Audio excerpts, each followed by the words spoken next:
Bom, dando continuidade, né? Oremos assim nesse momento. Senhor, em nome de Jesus, que o Senhor nos abençoe e sobre cada um aqui agora. Nós derramamos pedimos que o Senhor derrame espírito de sabedoria, de revelação, discernimento e visão do Senhor. Como diz o Salmo 119, versículo 18. Desvenda os nossos olhos para que possamos ver as maravilhas da Tua lei. Que o Senhor descortine a nossa mente e que a Tua palavra venha cada dia mais crescer, frutificar e nos encher da Tua presença. Que seja saúde para os nossos ossos e traga alegria e frutifique o nosso coração. É a nossa oração em nome de Jesus. Amém. Agora nós vamos entrar na questão do arrebatamento, mas eu só queria mostrar essa estátua, não é o tema nosso, as 70 semanas de Daniel, e essas 70 semanas também, elas não têm relação com a igreja, elas têm relação com Israel.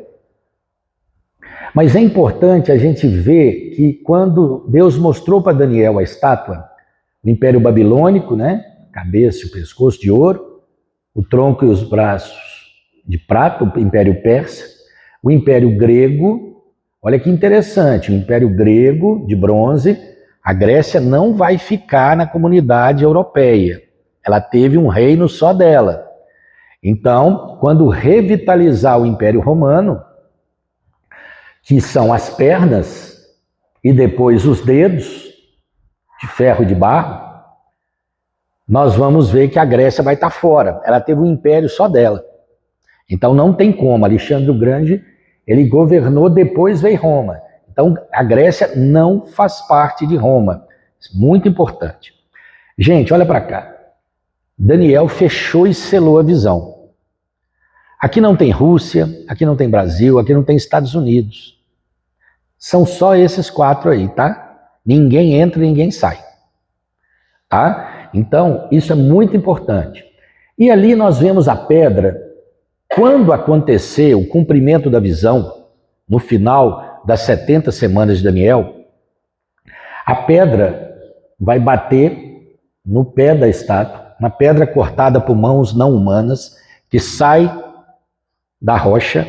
Em Isaías, o Senhor fala, não conheço outra rocha além de mim. Esmiuça todos os reinos e não se acha mais lugar para eles. Os reinos estão aí espalhados, gente. Por isso não tem como ter milênio.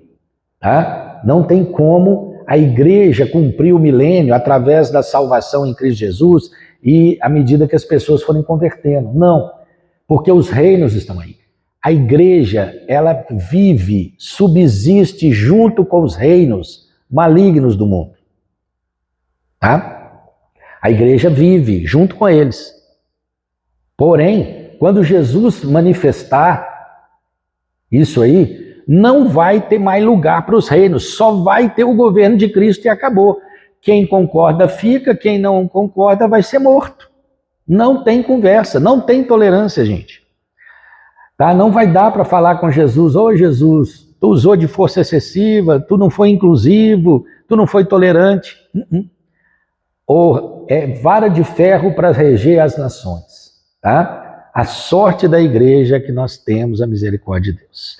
E nós vamos estar lá com um corpo incorruptível, nós vamos ter a mente de Cristo, nós não vamos fazer nada errado. Tá? Então, esse é um dado importante para mostrar que não há possibilidade de ter milênio na Terra, do ponto de vista escatológico. E nós temos também o famoso teste do leão, do White aí vai gostar, né, do famoso teste do leão. Isaías fala o seguinte, que Isaías, acho que 65, está aqui, não. Isaías 65, ele fala do teste do leão, que é para verificar se você está no milênio ou não, né? O lobo e o cordeiro se apacentarão juntos, e o leão comerá palha com o boi. Aí o pessoal brinca, né? Vai com uma pá longa. Oferece picanha e oferece capim para o leão para ver o que ele vai comer. Aí É o famoso teste do leão, para você ter certeza que nós não estamos vivendo um milênio, tá? Porque é fato. Aí vem a pergunta, mas espera lá, você está interpretando a Bíblia literalmente? Aí se a Bíblia for figurada? E se a Bíblia for somente por parábolas? Toda a escritura é inspirada por Deus, verdade? Mas eu te pergunto, será que todo texto que se lê em várias versões bíblicas nos dias de hoje pode ser considerado escritura sagrada? Essa é uma pergunta muito pertinente. 3 versões são recomendadas hoje em português para se ler. Fora disso aqui, o indivíduo está lendo bobagem. Trinitariana, fiel aos textos originais, hebraico e grego. Almeida, revista e corrigida. Almeida, revista e atualizada.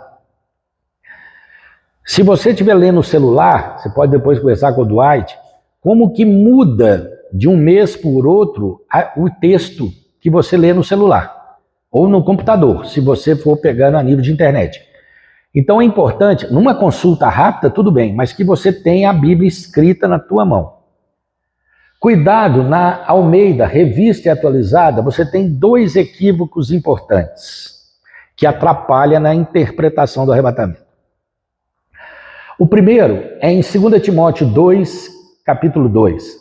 O correto ali está escrito dia de Cristo e não dia do Senhor, porque ali Paulo está falando para a igreja. Eu falei o quê? Eu falei errado, perdão. Está escrito Tessalonicenses. 2 Tessalonicenses, eu falei de 2 Timóteo? Não. 2 Tessalonicenses 2:2. O termo correto é dia de Cristo. Paulo está falando como se o dia de Cristo estivesse próximo. Então, o termo correto é dia de Cristo e não dia do Senhor. Dia de Cristo, gente, é o arrebatamento ou ressurreição, aquela terceira etapa da ressurreição dos justos. E Isaías 14:12. O correto é filho da alva. Aqui o texto está se referindo a Satanás, que é o inimigo. E essa versão coloca estrela da manhã, que é uma referência a Cristo. Então está errado. Então, uma pessoa que tem domínio, isso aqui é tranquilo, mas uma pessoa que está começando a leitura tem dificuldade. Então, as melhores opções são essas. NVI, linguagem de hoje, mensagem, esquece. Ali tu não vai encontrar coisa boa. Não vai, gente. Dr. Lucas, que foi um dos professores que ajudou no Centro de Estudos Proféticos, hoje já está com o Senhor, ele sempre falava isso. Se você ganhar uma Bíblia inadequada, uma versão bíblica inadequada, você nem deve jogar ela fora, porque se alguém lê, a culpa é sua.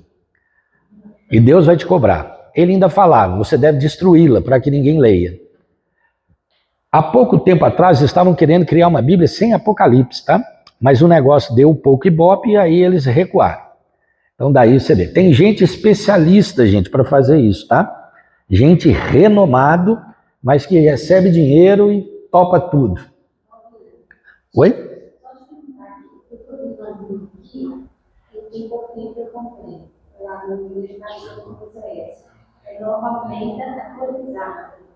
Pois é, aí você tem que ver a Almeida, a nova Almeida atualizada é aquela... Eu acho que essa é a Almeida mesmo, só que... muda... o ideal é essas 3 aqui. Essas outras, a gente tem alguns textos que fica a dúvida. Então, chama atenção. A melhor opção, trinitariana, fiel aos textos originais, que é até que a Assembleia adota hoje. Então, interessante. Então, vai gravando isso aí, que você vai discutir aqui comigo. Então, essa é uma opção. Então, cuidado com a versão. Olha para cá. Por que a gente bate na tecla da literalidade? Ajuntem-se as águas debaixo do céu num só lugar e apareça a porção seca. Gênesis 1:9. Moisés estava certo, pois as águas sobre o céu estão reunidas num só lugar. Que chance teria um homem como Moisés de descrever acertadamente sobre um assunto que só seria descoberto 3.500 anos depois? Como Moisés podia saber que a terra no início era coberta pelas águas? A chance de Moisés acertar, olha aí, ó, 1 em 31 vezes 10 elevado à 20ª potência. A probabilidade de Moisés acertar. Gente, se Moisés chutasse tão bem assim, eu ia trazer ele para o Atlético, porque a gente ia fazer gol que não ia ser uma beleza. Um centroavante desse aqui não teria a menor condição, né? Então Moisés aqui jamais teria condição de saber se Deus não mostrasse para ele. É literal, não é figurado. Será que Moisés chutou e acertou ou foi Deus que falou com ele? Deus falou com ele. E é literal. Formou o homem do pó da terra. Em 1982, a NASA relatou que os ingredientes necessários para formar um ser humano podem ser encontrados no barro.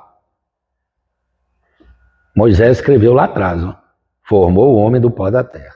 Agora em 1982. Eclesiastes 1:7. E o homem é literal. Você sente dor, você sente fome. Eclesiastes 1:7. Todos os rios se deslocam para os mares que não se enchem. 1000 anos antes de Cristo. Galileu descreveu isso em 1630. Olha a diferença, 2500. Literal. Levíticos 15:13. Limpeza com água corrente. 1490 anos antes de Cristo. Pasteur e Cook relataram em 1800 depois de Cristo. A diferença de 3.000 anos. É literal. Isaías 40:22. Ele é quem está sentado sobre o círculo da terra. Isaías afirmou isso 700 anos antes de Cristo. Quem falou para ele? Magalhães descobriu em 1519. Diferença, 2.200 anos. Em Jó 1:7. Então disse o inimigo, Deus perguntou para Satanás, que estava questionando sobre Jó, né? De onde vens? E ele respondeu, de rodear e passear pela terra, ou por ela. Conclusão, gente, a terra é circular, ela ali, o prana, Samuel corrigiu ali, né? Mas era para escrever prana, tá? Ele é que corrigiu, eu tinha escrito de errado de propósito, para falar que a terra não é plana, ela é redonda, e tá aí, ó. Olha lá, 700 anos antes de Cristo. Literal. Eclesiastes 1:6, sobre os círculos dos ventos. Salomão sabia 1000 anos antes de Cristo. Quem falou para ele? Hadley iniciou o relato dos giros dos ventos no século 17.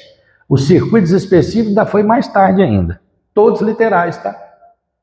E quanto às profecias, os chamados grandes eventos? Por que é importante estudar? 590 profecias sobre grandes eventos. Já foram cumpridos até hoje 570. Falta 20 grandes eventos. O primeiro deles é o arrebatamento.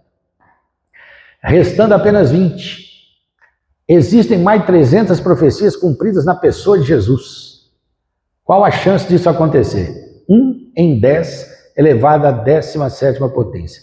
Olha a probabilidade de acertar 8 das 36 profecias, é esse número grandão aí. Nem eu sei falar ele. Tudo literal. E falar sobre a figueira, Israel.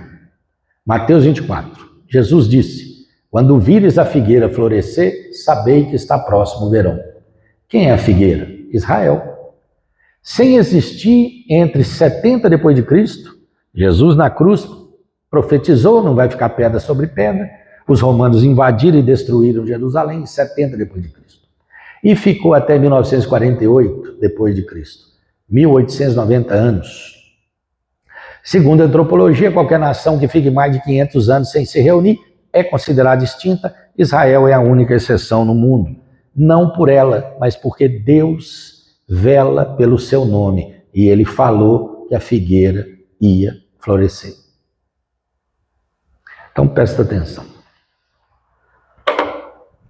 Nós estamos ali na sexta era, finalizando o período da Igreja da Terra. Nós vivemos o hiato profético, nós vivemos um tempo do Evangelho atemporal, que é o Evangelho da graça. Pela graça sois salvos mediante a fé, isso não vem de vós, é dom de Deus, não de obras para que ninguém se glorie. Evangelho do reino é esforço, gente. Se o teu olho te faz pecar, arranque-o fora. Evangelho do reino para entrada no milênio. A igreja de Cristo não tem ninguém mutilado. A igreja de Cristo ela é perfeita, imaculada, sem defeito. Tem ninguém caolho lá, não tem ninguém manqueba, absolutamente. Tive fome, me deste de comer. Estive preso e foste ver. Jesus não vai falar isso para a igreja. Jamais. Pela graça sois salvos mediante a fé, isso não vem de vós, é dom de Deus, não de obras, não de obras, não de obras. Igreja é fé, Israel é sinal. Estes sinais hão de acompanhar os que creem. Evangelho do Rei. 12 mil de cada tribo, 144 mil. Nós estamos finalizando a sexta era, e essa sexta era há momentos para acontecer. O primeiro momento é a retirada da igreja da terra, que nós vimos que vai ocorrer no terceiro momento da primeira ressurreição. Aqueles que morreram em Cristo na era da igreja ressuscitarão primeiro, e nós, se estivermos vivos, seremos arrebatados. Aí começa o período de trombetas, que a gente não sabe se vai ser só 7 anos, tomara que seja, ou se vai ser mais. Sugere que vai ser mais. Então, como que você vai entender esse momento? Que uma das pistas é a questão das festas judaicas. Saber que o arrebatamento encerra Pentecostes. Aí vai começar trombetas. E aí é um outro episódio. Aqui é só aquela questão de saber que é literal também, né? Deus assinou o DNA humano, o Yud-Re, Vav-Re, os números que compõem o nome impronunciável de Deus são os valores idênticos encontrados na sequência de DNA do corpo humano e de todos os animais que Deus fez, na sequência que Deus estabeleceu. Se não tiver as bases nitrogenadas confirmando o número do Yud-Re, Vav-Re, esse ser não foi criado por Deus, então ele não existiu, né? Então sempre você pode fazer isso, é a prova dos 9, em qualquer espécie, você confere se tem o DNA de Deus escrito, né? Assina, perdão, se o nome de Deus está escrito no DNA da espécie. Se tiver, ele aparece de tempo em tempo. É humanamente impossível alguém pensar isso. Da sequência certinha, nem para mais nem para menos. Se repete o Yud-Re, Vav-Re. As bases nitrogenadas, guanina, adenosina, uracila, citosina. Teologia das ressurreições, nós já vimos, e aqui é que entra o ponto. Então agora, você tem munição suficiente para você e eu analisarmos isso aqui. O quadro aqui, eu quero pedir desculpa, eu pedi para o Samuel colocar numa página só, mas ficou muito pequeno. Não sei se você consegue ampliar aqui, eu acho que não, né? Com foco, não sei se o Dwight. Bom, eu vou ler aqui para você, você vai entender. Como que nós vamos analisar essa questão do momento? Aqui eu coloquei o primeiro quadrinho, aqui tem análise, segunda vinda de Cristo, ressurreição, juízo, tribulação, milênio, igreja, Israel. Esses são os quesitos que você vai analisar. Aqui vem as teorias, que é a teoria amilenista, que alega que não há uma necessidade do milênio. Ela foi proposta por Agostinho, pela Igreja Católica Romana.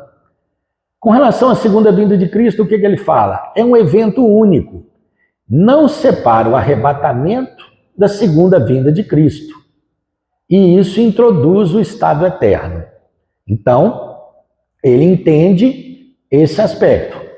Ou seja, a gente viu que pela teologia das ressurreições, não tem como ser um evento só o momento em que a igreja é retirada e o momento em que Cristo pisa o Monte das Oliveiras. Mas essa visão, então, ela é católica romana. Foi programada por Agostinho. Então, o amilenismo ele é semelhante ao pós-milenismo, também é agostiniano, católico romano. Evento único, não separa arrebatamento da segunda vinda de Cristo, e Cristo retorna após o milênio, tá? Então, Cristo já vai retornar depois. Então, veja bem, o pós-milenismo e o amilenismo, ele praticamente fala a mesma coisa, apenas a diferença em que um traz o estado eterno com a segunda vinda de Cristo e o outro só volta depois desse momento. Os reformistas, que são chamados de protestantes, mas eles são católicos reformados, o que eles pregam? Que o arrebatamento e a segunda vinda são simultâneos. Ou seja, Jesus vai arrebatar a igreja e vai vir simultaneamente. Então eles progrediram um pouco na interpretação, mas eles consideram como um evento só. Então, Cristo retorna à terra para reinar, mas o arrebatamento e a segunda vinda de Cristo são a mesma coisa. A gente já viu que não é. Não tem como ser. Porque um está em Pentecostes e o outro está em trombetas. Nós vivemos o período espiritual de Pentecostes, desde Atos capítulo 2, e vai até Apocalipse 3, 22, quando a igreja é retirada da terra.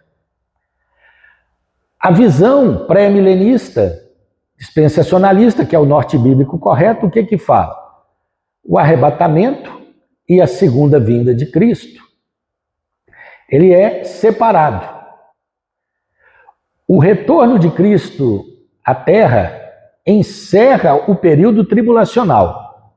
Nós temos os 75 dias de intervalo, purificação do templo e julgamento das nações, e segue-se depois o milênio. Então, ele coloca que o arrebatamento é separado da segunda vinda de Cristo. São eventos distintos. Um é para levar a igreja à presença do noivo, e a outra é para trazer juízo sobre a terra. São momentos diferentes. Então, a reforma, o que acontece? Ela não foi completa por isso, porque deixaram de levar em consideração vários detalhes e que hoje precisa ser estabelecido. Ressurreição, a gente viu aqui. Agostinho, no amilenismo, ele coloca que a ressurreição ela é geral para todos os crentes e incrédulos na segunda vinda de Cristo. Ou seja, independente se é justo ou injusto, todo mundo vai e é ressuscitado. Então, ele não separa essas duas ressurreições. Apocalipse deixa claro, bem-aventurado o que tem parte na primeira ressurreição. E há uma separação de 1000 anos entre uma e outra. No pós-milenismo, ressurreição geral dos crentes e incrédulos na segunda vinda de Cristo. É praticamente a mesma coisa. Então ele considera uma ressurreição só, não subdivide ela, o que Apocalipse derruba com muita facilidade. Por isso a ideia de retirar o Apocalipse da Bíblia, porque aí fica mais fácil de adulterar. Os protestantes, até onde eles foram? Ressurreição dos crentes no começo do milênio e dos incrédulos no final do milênio, no grande trono branco. Aí já teve uma separação entre as duas ressurreições, mas ele não separa a forma que os crentes são colocados.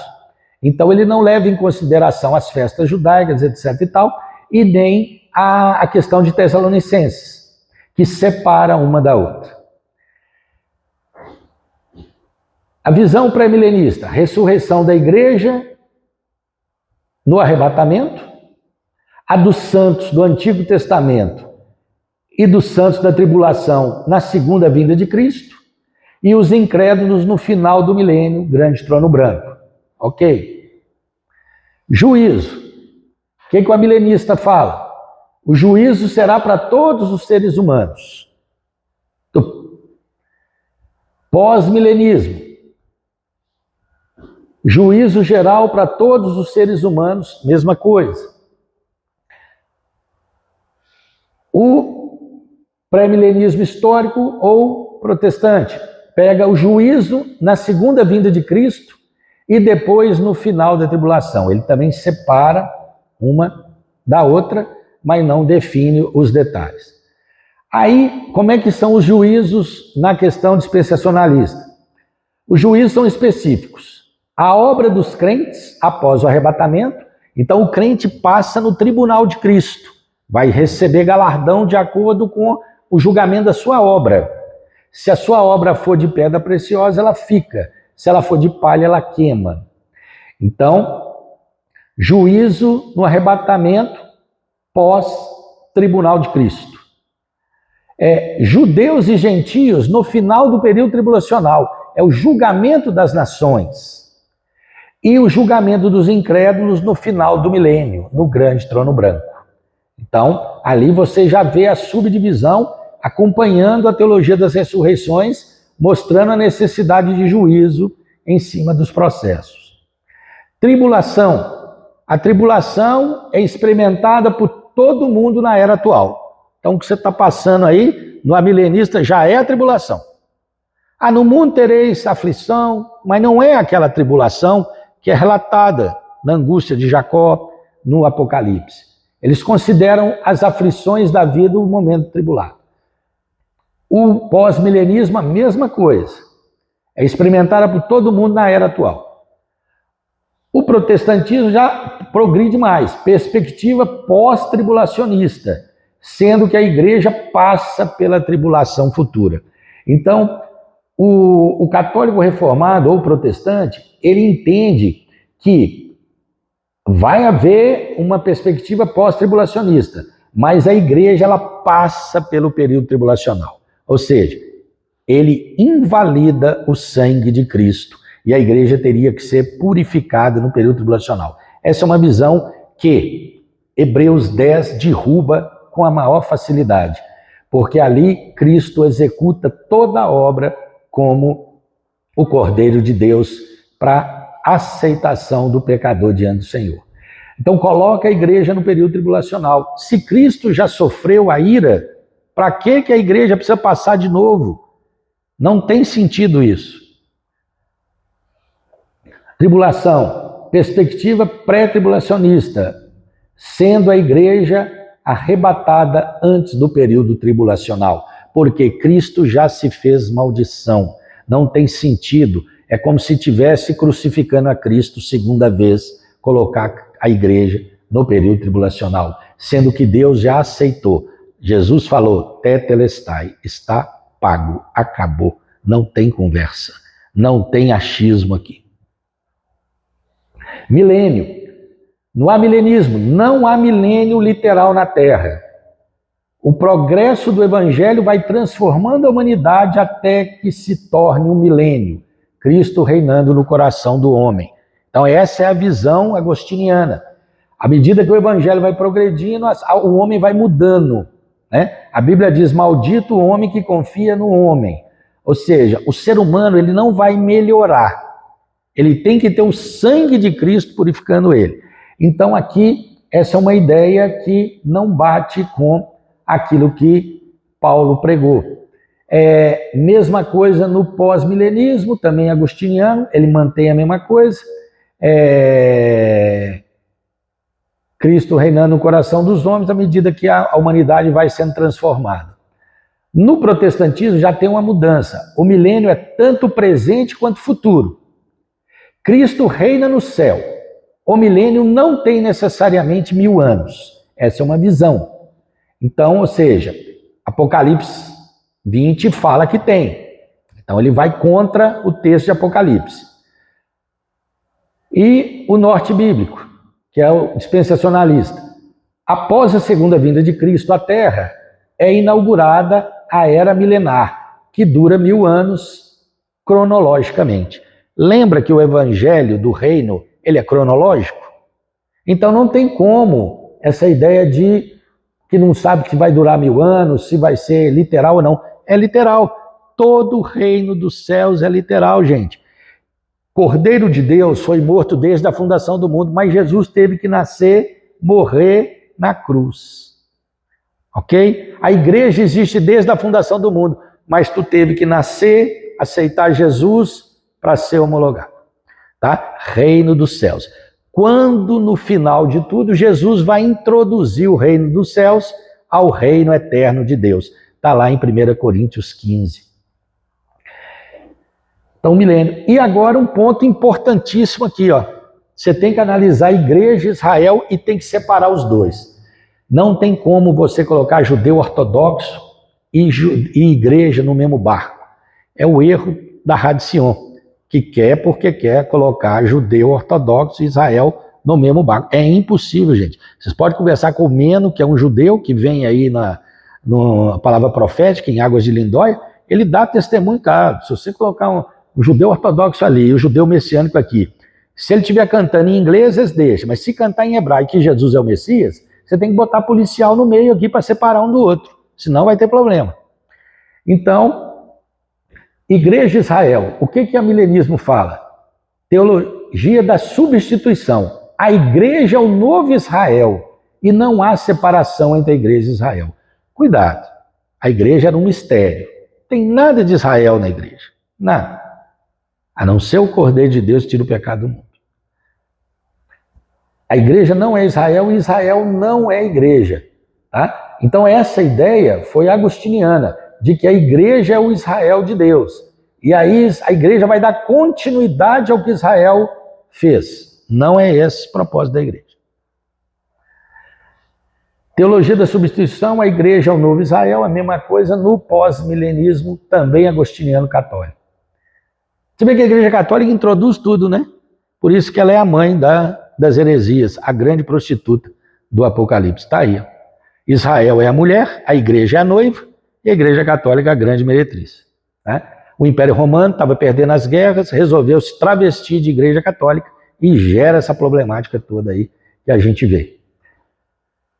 O protestantismo ou católico reformado, existe uma diferença entre a igreja e Israel. Há um futuro para Israel, porém a igreja é o Israel espiritual. Cuidado com essa fala. Israel espiritual. O único texto do Novo Testamento é Gálatas capítulo 6, que Paulo fala de uma turma de judeu, que ele chamou de Israel de Deus. Era uma turma de judeu convertido, gente, que estava ali naquela igreja. É a única citação, é uma exceção. Nós não podemos pegar aquilo e falar que aquilo é o Israel espiritual. Distinção, no dispensacionalismo, distinção total entre Israel e a igreja. Planos específicos para ambas as populações de Abraão. Então, ou seja, Deus, quando chamou Abraão, nós estamos até estudando aí nos adultos, né, e na classe das mulheres, Abraão, Isaac e Jacó. E aí nós estamos vendo, é o Deus de Abraão, o Deus de Isaac e o Deus de Jacó. E na promessa a Abraão, você tem as duas populações. População terrena, areia do mar, e a população celestial, estrela do céu. A igreja é a celestial, Israel é a terrena. A igreja é atemporal, Israel é cronológico. Daí ser chamado do relógio de Deus. Não é à toa. Então, quando você vê aqui, você vê nitidamente quais são os critérios que você vai ver a nível de arrebatamento.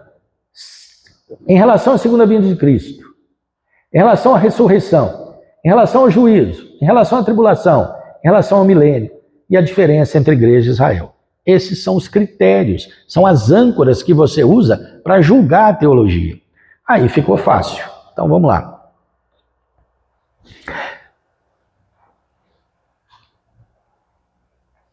Espera aí. Tipos de arrebatamento. Um detalhe muito importante é quando Jesus foi elevado ao céu, os anjos chegaram para os varões galileus e os varões viram. Jesus estava falando com eles, de repente Jesus foi o quê? Elevado até as nuvens, eles viram. E depois das nuvens para o trono, eles não viram. Os anjos falaram, esse varão que viste subir, voltará da mesma forma. Do trono para as nuvens é o arrebatamento da igreja. E das nuvens, pisando o Monte das Oliveiras, segunda vinda de Cristo. Então, o que nós temos aqui? Várias ideias sobre arrebatamento. Como é que nós vamos analisar isso aqui? Agora você tem munição parcial. Por que ela está errada? Somente os crentes mais capacitados, mais santos serão arrebatados. Opa, pera lá, como é que é isso? Interpretação errônea do valor da morte de Cristo para libertar o pecador da condenação e de torná-lo aceito a Deus. O texto principal que joga isso por terra é Hebreus capítulo 10. Derruba totalmente essa ideia. Por quê? Ali você tem propiciação, reconciliação e redenção. Todas elas no sangue de Cristo. É suficiente, é total. A questão é, gente, se o indivíduo foi enxertado na videira ou não. Porque tem gente na igreja que não nasceu de novo. E aí complica a situação. Ele precisa nascer de novo. Nós temos que bater muito nessa tecla. Precisa ter o novo nascimento. Isso muda tudo no indivíduo. Cristo morre a nossa morte e o sangue de Cristo nos purifica de todo o pecado. Então isso é muito importante. Então, o arrebatamento parcial não é essa questão de crente capacitado. É quem nasceu de novo, quem foi enxertado na videira. É essa a diferença. É isso que faz. Por quê? Propiciação, reconciliação e redenção, tudo isso é encontrado em Cristo. A questão é a obra do Espírito que enxerta o indivíduo na videira e ele passa a se alimentar da seiva, ou seja, ele recebe as bênçãos de Cristo Jesus. Pós-tribulacional, a igreja vai continuar na terra até o final da até a segunda vinda de Cristo. Os crentes dessa geração serão expostos às aflições finais do governo do anticristo, tempo da angústia de Jacó. E não tem distinção entre igreja e Israel. Então, essa ideia de que a igreja vai passar pelo período tribulacional, por que ela é falsa? Você viu, Cristo morreu na Páscoa, sepultado nos pães asmos, ressuscita nas primícias, envia o Consolador em Pentecostes. Quando o Espírito Santo for retirado, encerra Pentecostes.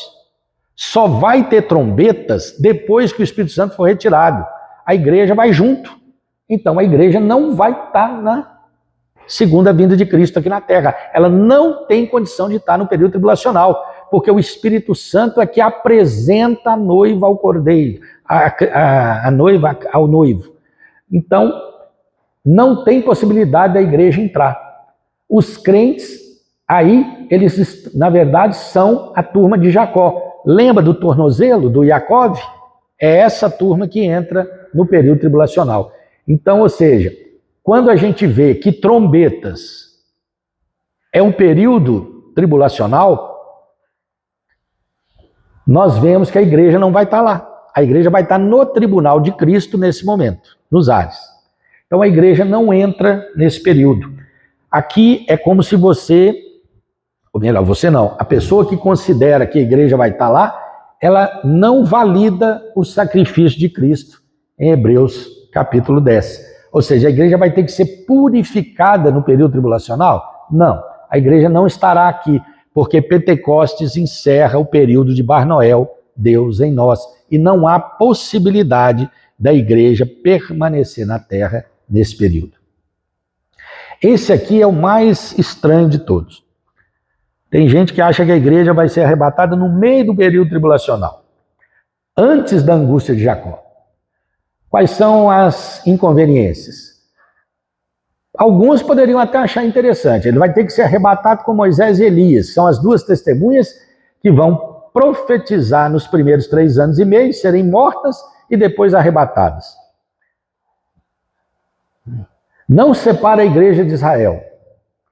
Nega a iminência da vinda de Cristo, tá? Porque, olha aqui embaixo, a partir da assinatura do acordo do anticristo com Israel, você marca 3 anos e meio, é ali que vai ser o arrebatamento. Ele é meso-tribulacional. A última semana começa quando o anticristo assina um acordo com Israel, então você define o dia do arrebatamento. É complicado falar isso, muito complicado. Nega então que a igreja é um mistério, como se houvesse profecia no Velho Testamento em relação à igreja, e não há. Nem Joel 2,28 é para a igreja, porque os primeiros cristãos contados na igreja eram judeus. Aquilo ali foi para Israel. Cornélios é que inaugura o tempo do gentio na igreja, tá? Não esquece disso, Atos 8. Os 144 mil terão que ser incorporados à igreja, ao serem salvos. É aquela turma dos nazireus judaicos, 12 mil de cada tribo. A igreja irá saber o dia exato do arrebatamento, a partir da assinatura do acordo do anticristo, 3 anos e meio, você vai contar. Começou a sacrificar no tempo, 3 anos e meio, é ali que Jesus vai vir. Então então não tem Jesus na iminência da vinda de Cristo. Então totalmente fora. Esse é o mais complicado que eu acho de todos aí do arrebatamento a nível de teologia. Pré-tribulacional, a igreja arrebatada antes da tribulação. Usa-se o método literal na interpretação.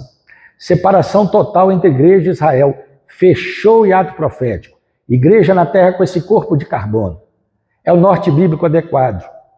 Aí, o arrebatamento da igreja encerra o período pentecostal espiritual na terra. Aí começa trombetas. Por isso que a igreja não fica aqui. Só é permitido a igreja na terra em Pentecostes, na colheita dos grandes frutos. Foi Deus quem determinou isso. Depois do arrebatamento inicia-se trombeta. É o final de setembro e início de outubro, gente. Em nenhum texto bíblico há uma referência de que o período de trombetas vai durar somente os 7 anos para coincidir com a última semana de Daniel. Então, trombetas pode durar mais tempo, por isso que ninguém sabe o dia nem a hora.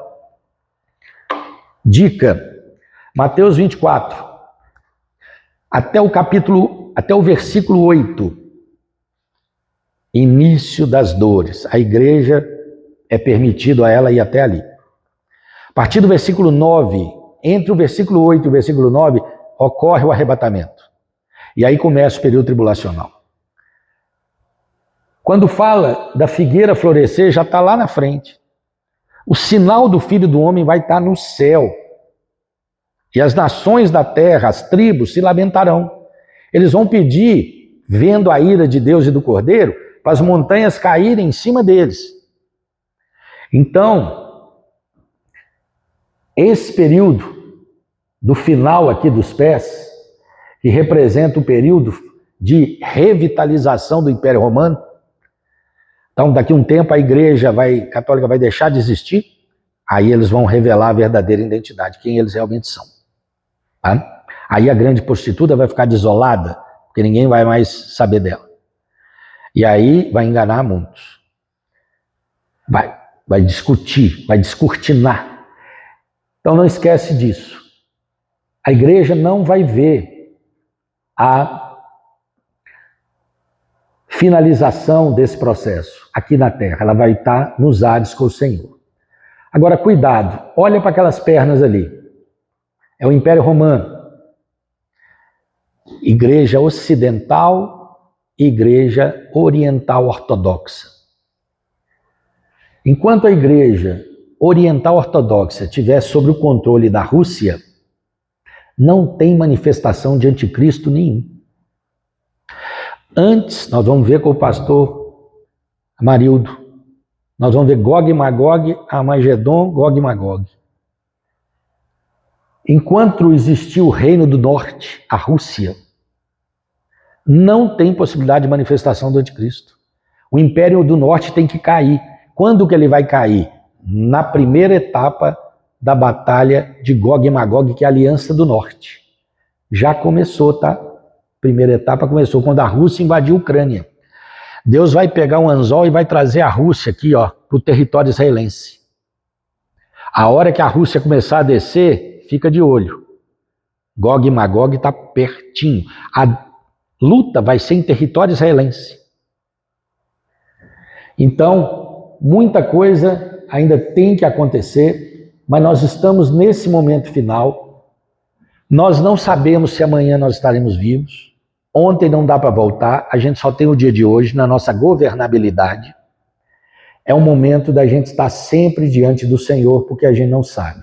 Se Deus vai permitir que a gente morra em Cristo, ou se Deus vai permitir que sejamos arrebatados, é com Ele, é soberania dele. O importante é ter o novo nascimento. E é isso que nós temos que pregar na igreja hoje. Porque tem muita gente que gosta da igreja, gosta do ambiente, gosta da família da igreja, mas ainda não teve uma experiência com Jesus de verdade, não nasceu de novo, não foi enxertado na videira, e aí, gente, não sobe no arrebatamento. Tá? Então, esse é um ponto importantíssimo. Então, lembra sempre das eras. As eras, esse gráfico, esse quadro, né, melhor dizendo, precisa estar na mente da gente, porque aí fica mais fácil da gente entender para onde a gente está e quais são as nossas perspectivas. Estamos finalizando o número 6, que é a sexta era. A pérola ali, o período da igreja está finalizando. Quando eu não sei, só o Senhor sabe, mas sabemos que está próximo. O que me garante afirmar? Quando vires a figueira florescer, sabei que está próximo o verão. Jesus falou, a figueira é Israel, floresceu em 1948 e não vai sair mais de lá até Jesus chegar. Então Jesus falou, se quando vires a figueira está próximo o verão, que é quando Jesus pisar o Monte das Oliveiras, se está perto, o arrebatamento que é antes, mais perto ainda. Então, a igreja ela é arrebatada antes da ira. Nós não fomos destinados à ira.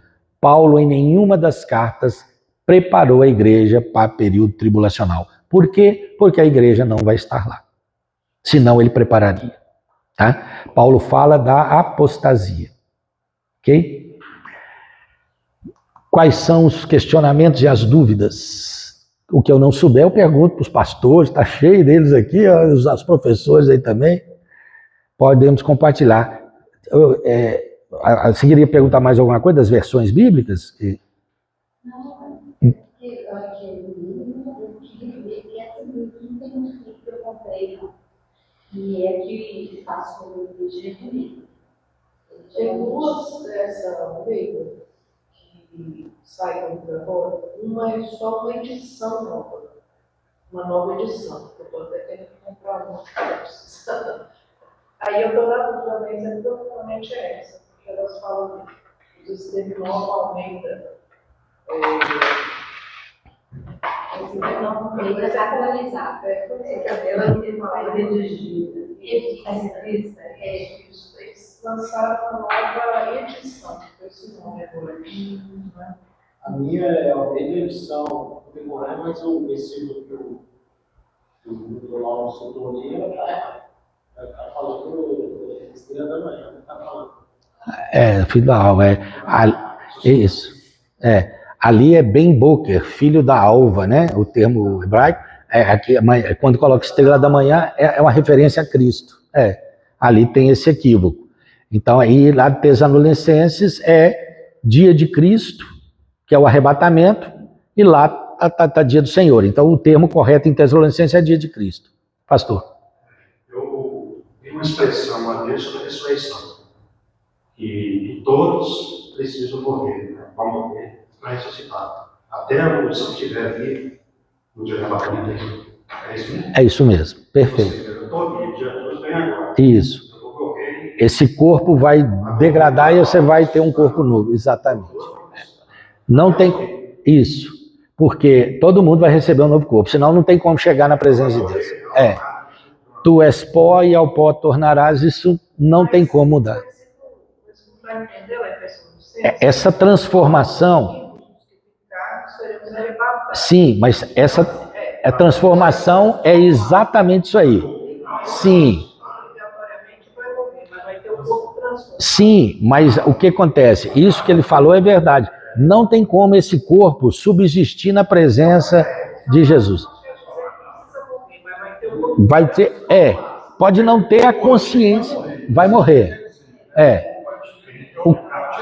Exato. Isso. Eu vou dar um exemplo. O sujeito estava perto de um tanque de ferro líquido, 3.000 graus. Caiu lá, ele é desintegrado instantaneamente, na hora. É algo semelhante a isso, vamos falar assim, que nós vamos ter. Vai perceber e já está com o novo corpo. Isso.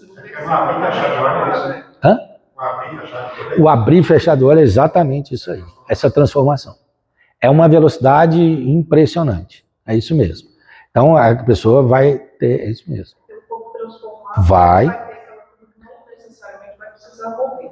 Porque o versículo é muito claro, fala, nós, os vivos, Sim. os que ficar, seremos arrebatados. Então vai ter um grupo de pessoas vivas que vai ser arrebatado Sim. automaticamente, mas a partir do arrebatamento ali só com o corpo transformado. Exatamente, mas esse corpo terreno, exato, é abrir e fechar. Vai haver um cancelamento desse corpo de carbono, porque o outro corpo, Jesus deu exemplo disso. Ele estava no cenáculo, todo mundo estava no cenáculo, Jesus entrou com a porta fechada, mas os discípulos tocaram nele, ele comeu. Mas é uma química e uma física diferente, porque ele entrou num local que não era para passar, e ele passou. Então, como é que é a natureza dessa nova química?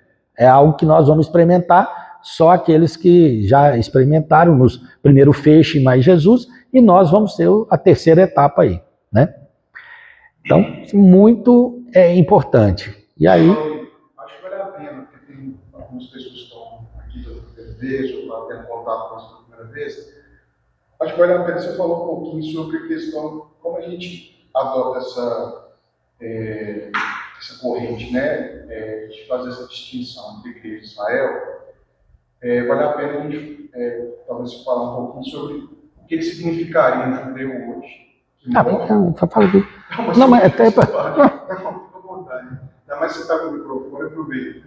O judeu que morre hoje, ele vai ser o que ele é considerado o que morre hoje, nessa condição hoje, no período da graça, mas sem aceitar Jesus, e o que morre na grande tribulação, também sem aceitar Cristo, né? Como que seria, né, essa distinção, para onde que ele entra nesses episódios da ressurreição, né? Tá. Isso. Entendeu? A obra de Cristo, ela é divisor de água. O judeu, por exemplo, que não aceita Cristo, ele morre, ele vai ficar ali no Hades e no Sheol, que é a parte onde hoje só tem o inferno. Antes não era assim.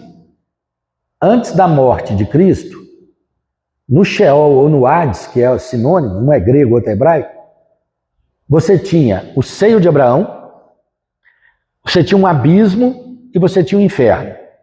Jesus, na parábola do rico e do Lázaro, descreve muito bem isso. Então, era assim, quando Jesus morre na cruz, Jesus ele desce imediatamente ao Hades, ali no Sheol. E lá ele cumpre o sinal de Jonas, ficando 3 dias e 3 noites. Depois ele ressuscita.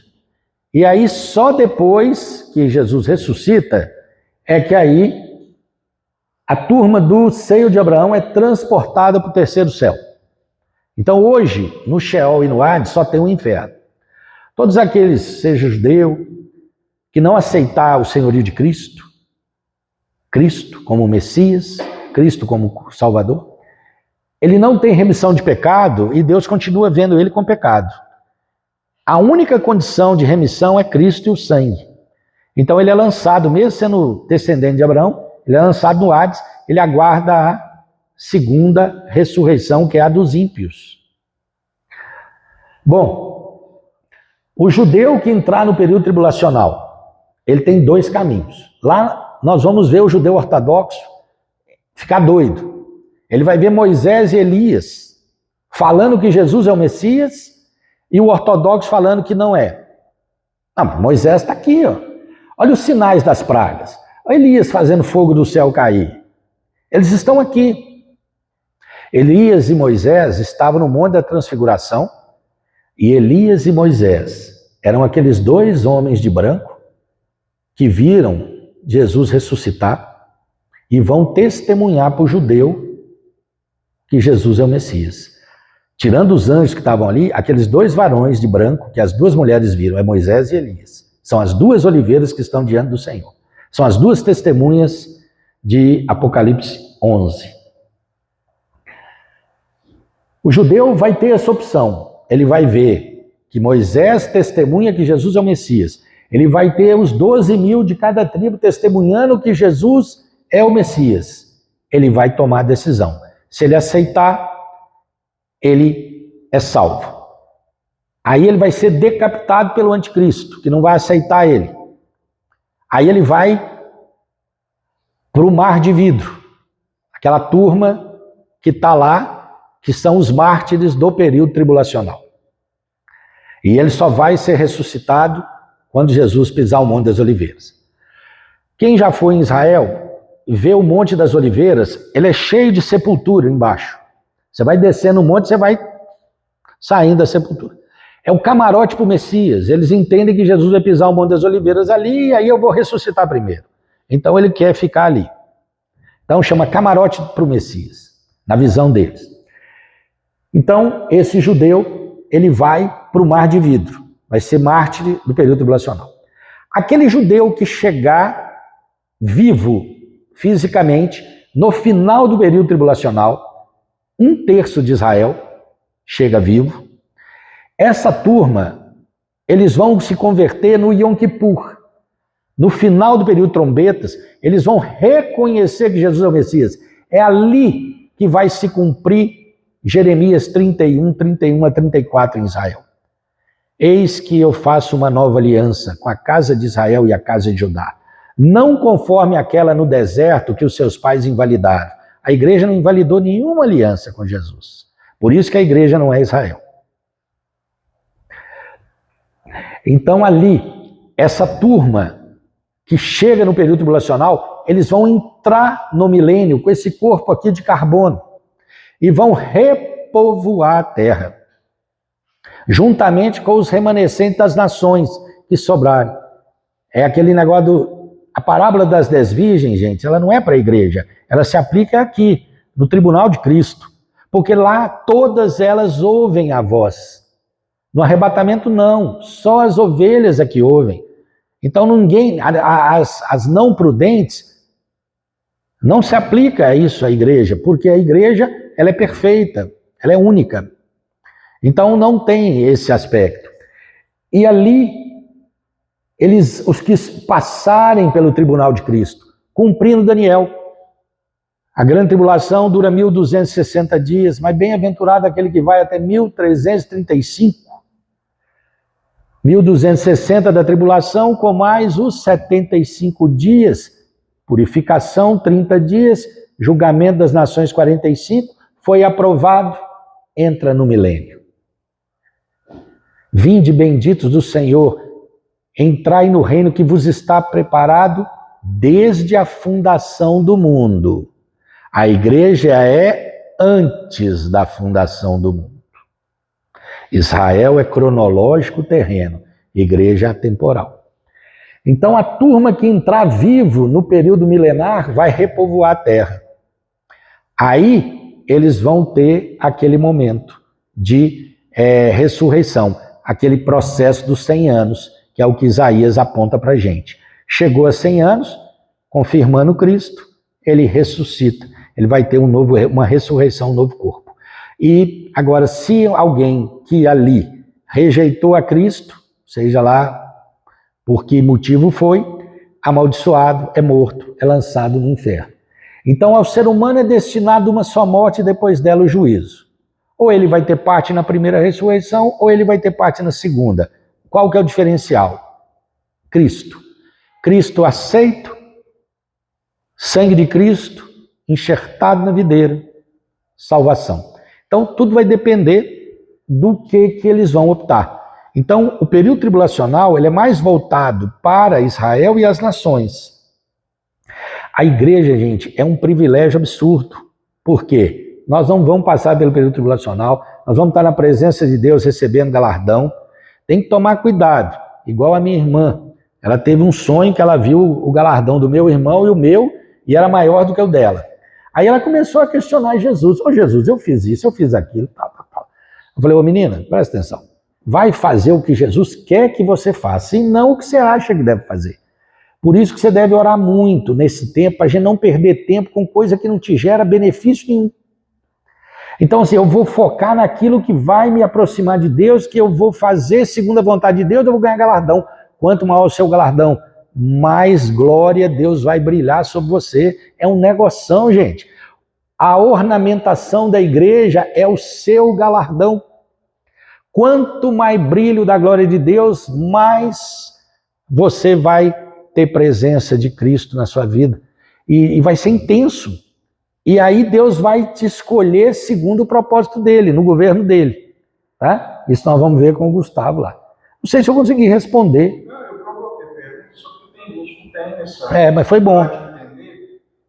E acho que vem para aquela ideia dos reformistas, que a gente estava explicando no quadro, de que acaba que Israel e a igreja vai ser uma coisa só, e como se Israel, assim, a chance dele vai ser na tribulação, independente se nesse momento que a gente está, eles morrerem sem ter uma decisão por Cristo. Exato. Porque a gente sabe que não é assim. Hoje o judeu que aceita Jesus, ele é salvo, ele é contato com a igreja. Exatamente. Ele é o judeu messiânico. Ali, muita gente fala, mas e os usos e costumes? Porque muitos continuam, às vezes, isso não importa. Né? Isso faz parte de um povo, né? De uma história, de uma riqueza que Deus deu para eles, que você viu aí, ficaram mais de 1.400 anos dispersos, né? E não foram extintos por causa da misericórdia de Deus, porque Deus é que cuida, né? Mas isso não faz diferença. Mas a visão espiritual que eles têm a partir desses usos e costumes, e principalmente das solenidades santas, é que passa a ter um outro sentido. Eles começam a chegar ao Messias a partir das festas judaicas. Exato. Coisas que eles só faziam por uma determinação, cumprimento, né, do que estava na Torá. Exato. Coisas diferentes. Né? Isso é muito importante, gente. É igual, por exemplo, quando o índio converte, todo mundo acha graça. O índio está vestido com a roupa típica dele. Se vem os africanos, estão vestidos com a roupa típica dele. Se vem um árabe, está vestido com a roupa. O judeu veste. Esse aí é ortodoxo. Esse aí é o quê? Aquele negócio. E a gente tem que tomar cuidado, gente. Hadash Yerushalayim, Nova Jerusalém. Está escrito em hebraico. As portas têm o nome das tribos de Israel, também em hebraico.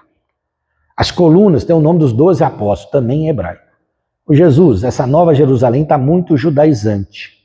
Você vai falar com Jesus para mudar o nome? Vai botar Serra do Curral? Não vai. Entender onde é que nós queremos chegar é um negócio complicado. Entendeu? Jesus é judeu, Yeshua HaMashiach, né?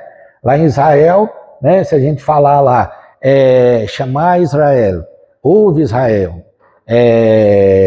Adonai Eloheinu, beleza, o Senhor, nosso Deus, Ele é o Messias, Hu HaMashiach.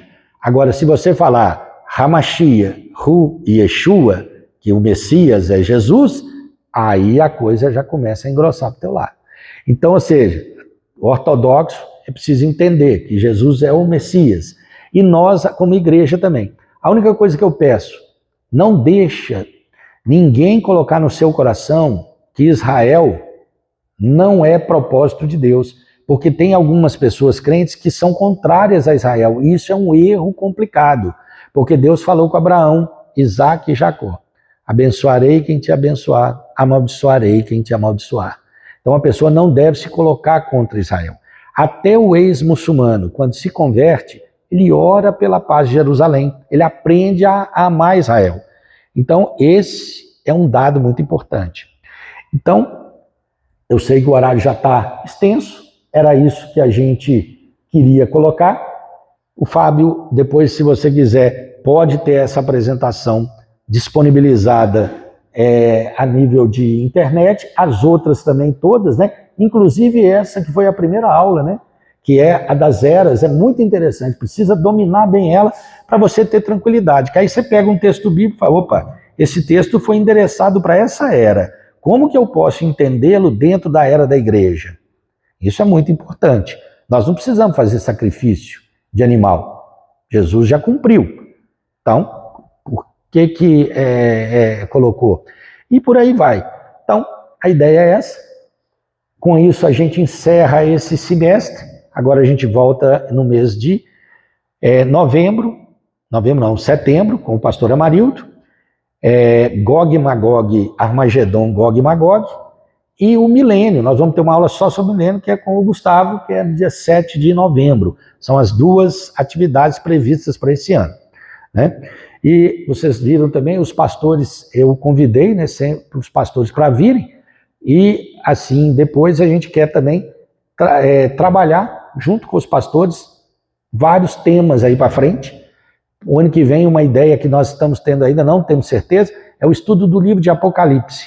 Dividir ele em etapas, são 6 módulos, e que a gente queria ter a participação dos pastores da Assembleia junto. Seria para a gente uma alegria muito grande. Mas é uma coisa que a gente tem que sentar, tem que conversar, tem que ter autorização, né, do pastor Laércio também, e tudo mais. E aí a gente quer fazer isso. Então, nós vamos dar uma pausa por aqui, para também não ficar cansativo para os irmãos. Pastor Marildo?